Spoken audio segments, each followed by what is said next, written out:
Nag-aalala ka ba sa sasabihin mo? Wag, kasi may prompter ka sa langit.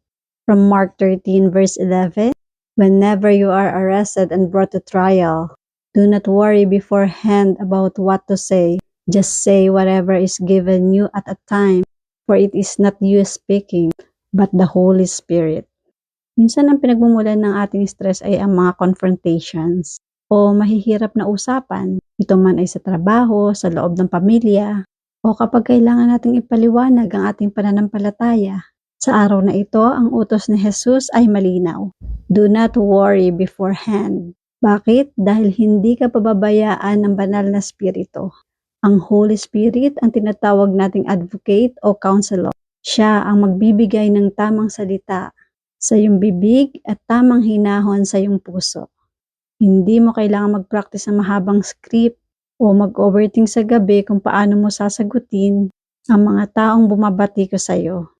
Bilang isang anak, magulang at kaibigan, alam nating minsan ay mahirap magpaliwanag o magbigay ng payo.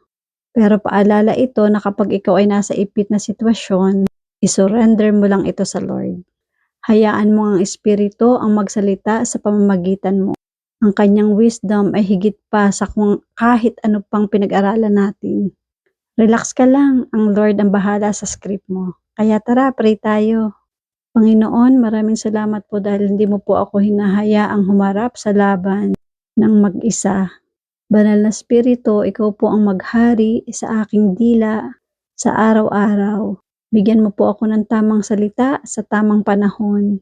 Alisin mo po ang kaba sa aking dibdib at palitan mo po ito ng anumang karunungan at kapayapaan. Amen. Let us declare, ang banal na Espiritu ang magbibigay sa akin ng tamang salita. Hindi ako dapat mabahala. Tandaan mo, stop thinking that difficult conversation. If you belong to Him, the Holy Spirit will guide your words exactly when you need them. Trust His wisdom more than your preparation.